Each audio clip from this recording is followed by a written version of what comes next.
Hello, and welcome to the finale of the Robot City series. Let's get started. Chapter 20 To Rule in a Robot City. Ariel watched the gray stones, or whatever they were, in the wall dissolve into air for a moment, and the hunters brought in their captives to the opening.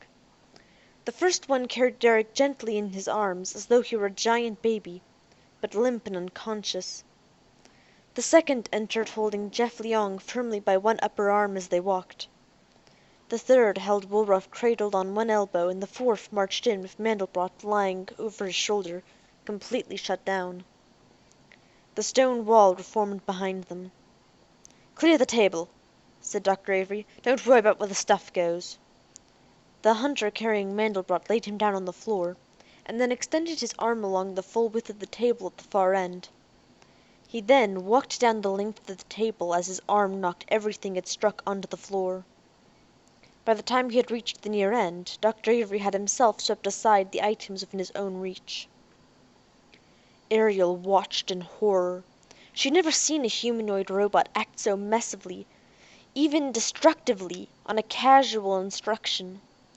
This one must have known that Dr. Avery wanted to be taken literally, and did not want him to remove the items on the table with any care. "Put him down."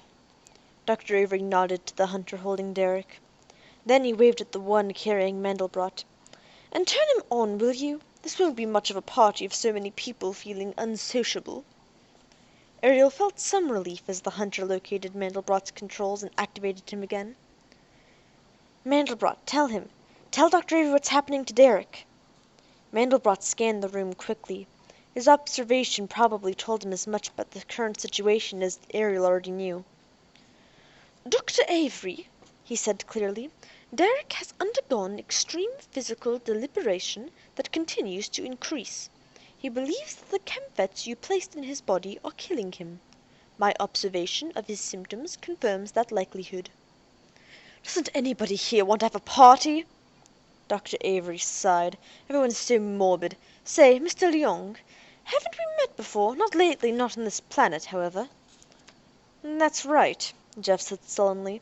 "You were more sociable in those days yourself." Dr. Avery pushed his chair back and stood up. Trailing the fingers of one hand along the table, he walked down its length, looking at the motionless figure of Derek. "He has done very well. I have not given any challenge he cannot surmount." "Till now," Ariel insisted. "How can you take a risk like this? Even your own robots wouldn't risk his life for a test." Jeff, Woolruff, and Mandelbrot all looked at her in surprise. "I don't think he'll have any trouble. He'll be fine." Dr. Avery nodded to himself. "Aren't you even going to test him? Check him out in your laboratory?" she cried. "He'll be fine. Let's have a party."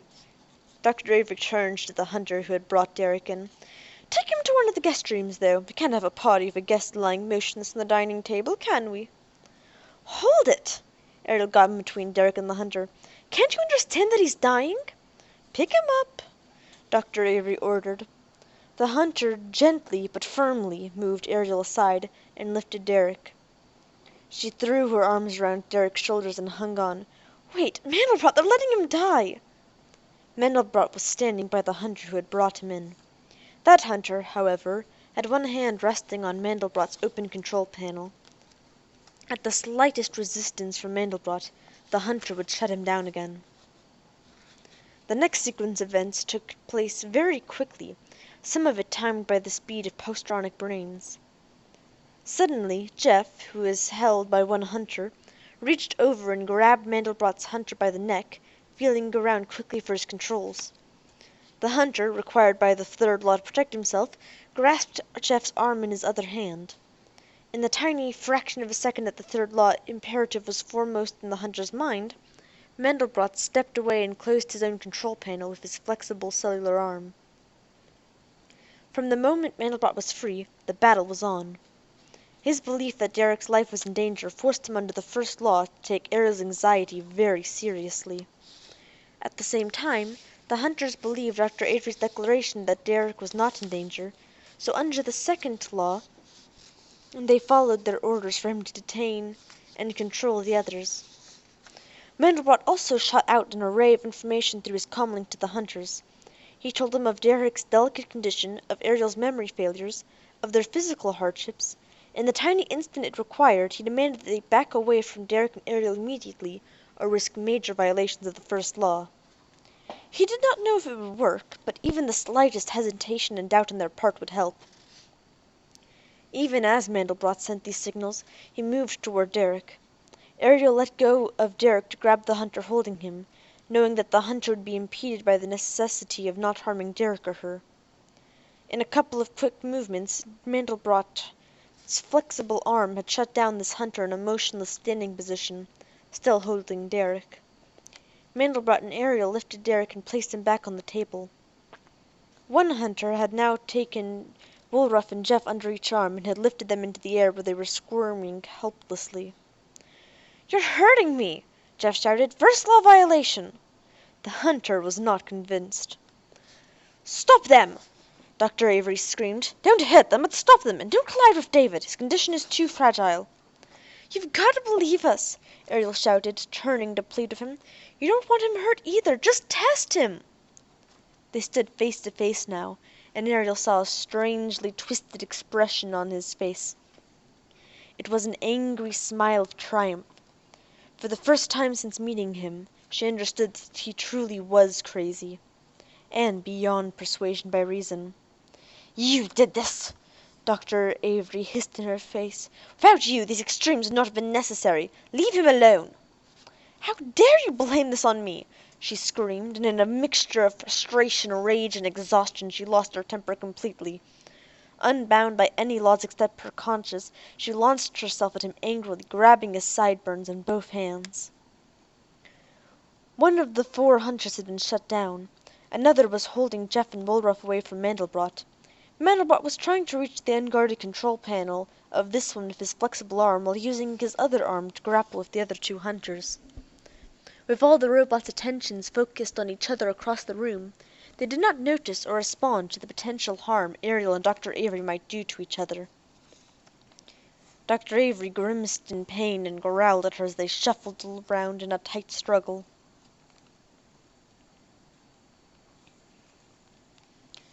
Deep in the darkness of Derek's mind, robots marched. He was lying on his back in darkness as robots stepped in rhythmic time with precision only robots could maintain. They strode by him in files that split at his feet and tramped past him on either side, their heavy feet pounding by his head. He was ignored, insignificant, not even present in their posturonic awareness.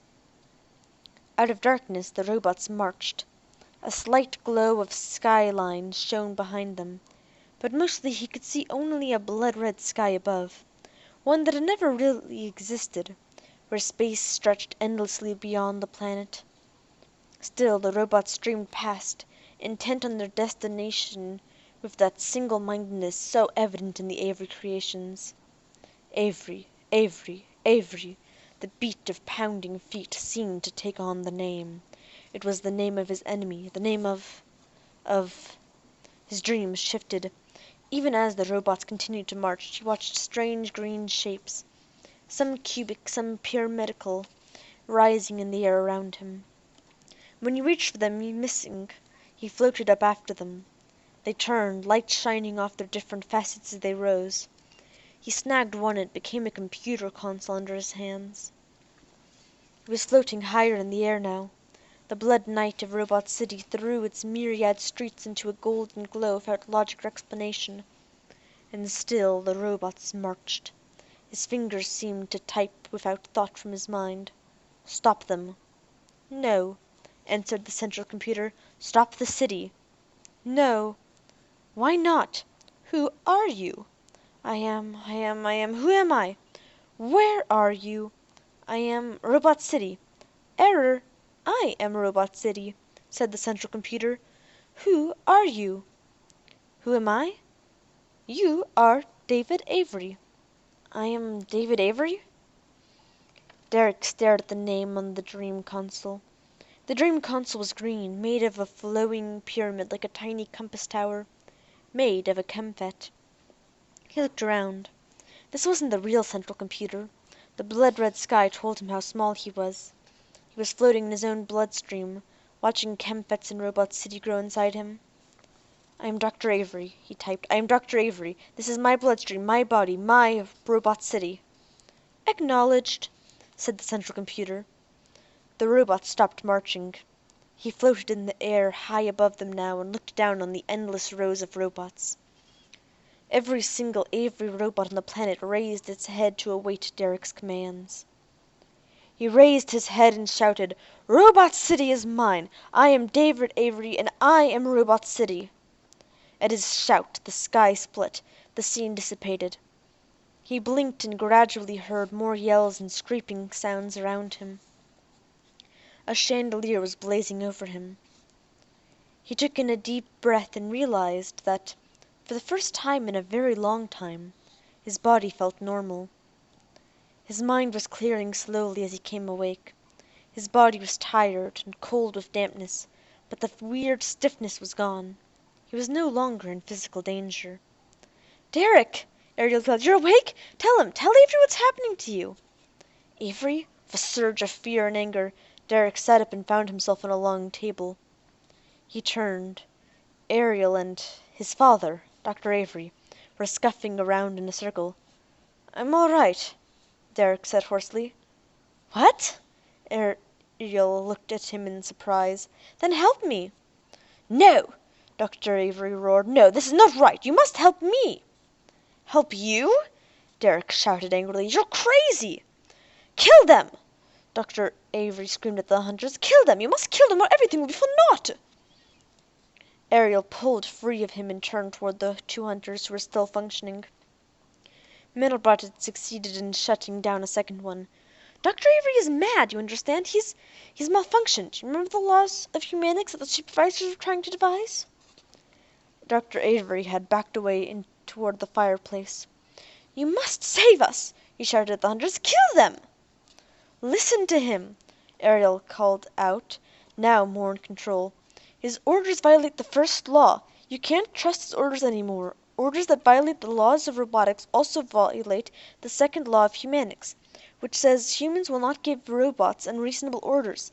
Listen to him, and you'll understand that he can't be followed anymore." If the hunters had learned how she and Jeff and Derek had shut down Pei, they wouldn't listen to her either. The remaining hunters had not moved. One held Jeff and Woolruff. The other was in a standoff with Mandelbrot, as each tried to reach the manual controls of the other to shut him down. "Acknowledged," said the hunter holding Jeff and Woolruff. "Dr. Avery's instructions cannot be followed. However, the central computer also directs us. We are still under orders to detain the members of your group without harming them." Dr. Avery had cowered into a corner, still shouting. "I am Robot City now," said Derek. "The Chemfets in my body have matured, and I have reprogrammed them." He visualized the computer console in his mind. Maybe he wouldn't always have to do that, but right now it made the task easier.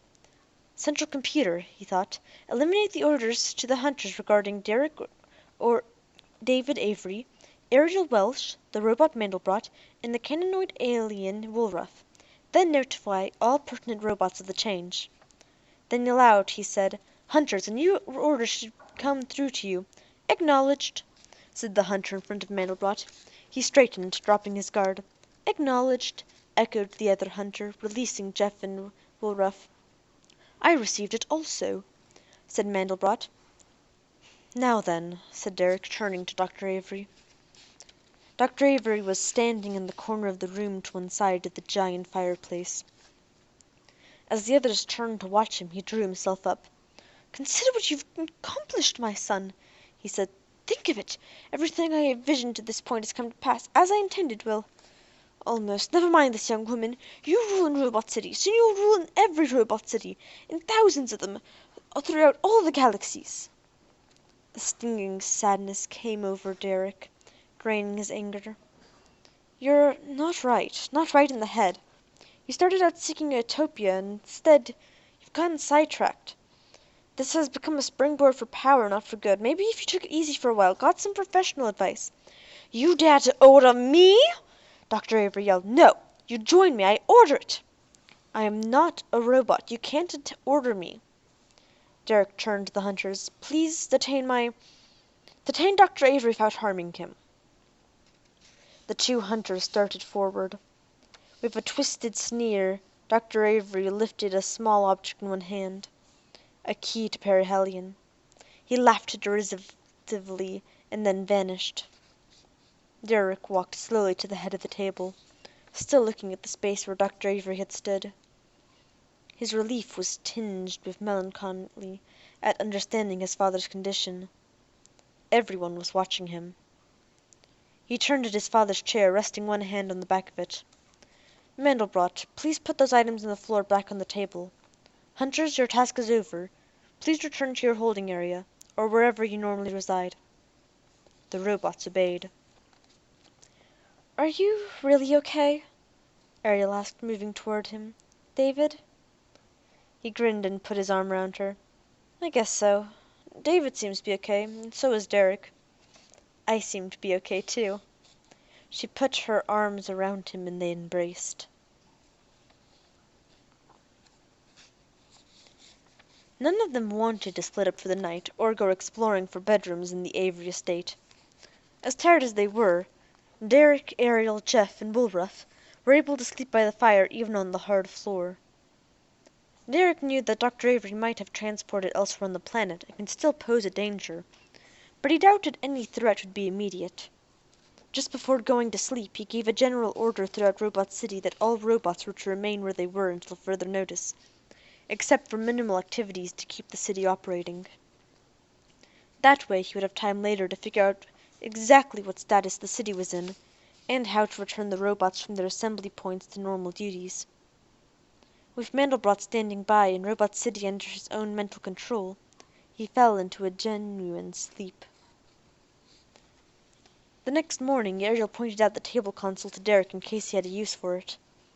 He really didn't, finding that he was able to contact any branch of the computer system on the planet with his mind.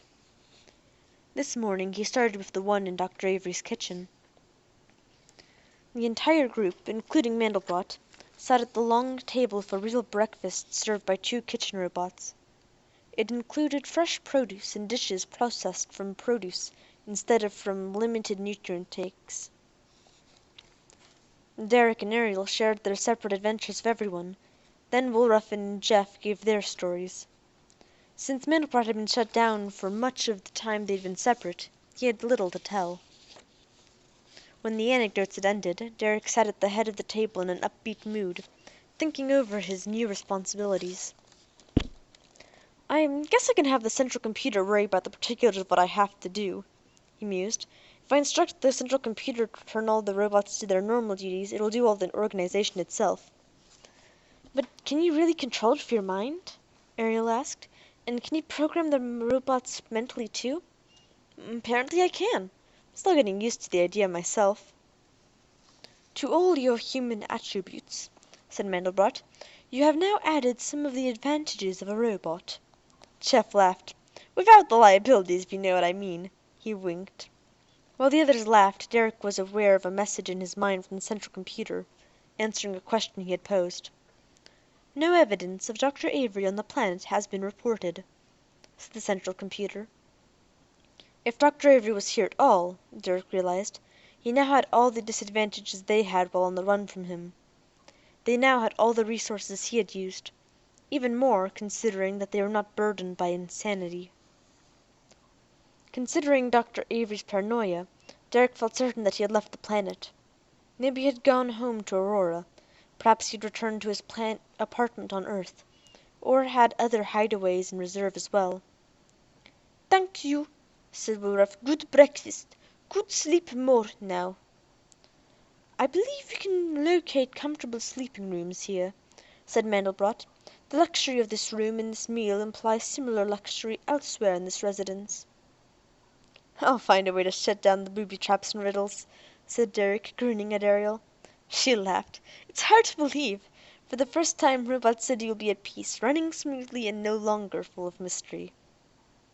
"And you have plenty of keys to Perihelion with which to travel," said Mandelbrot. "Perhaps Woolruff can be sent home."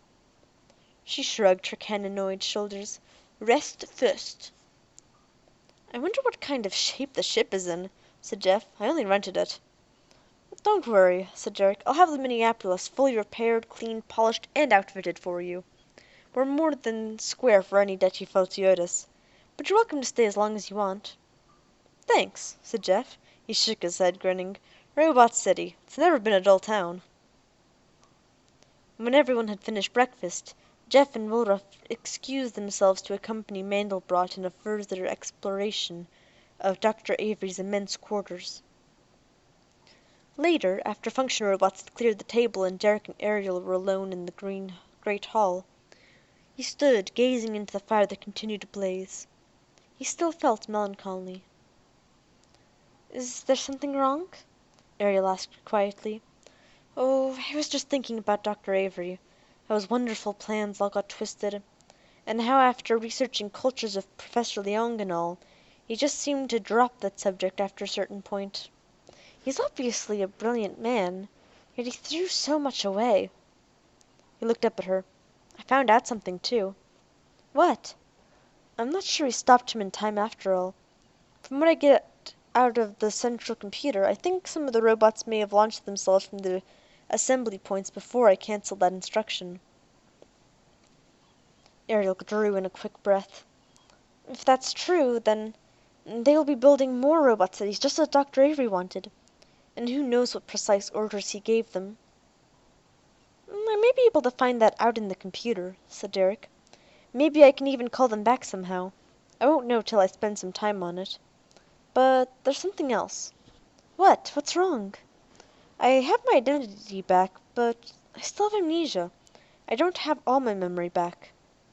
He turned to look at her. Finding my father wasn't exactly constructive.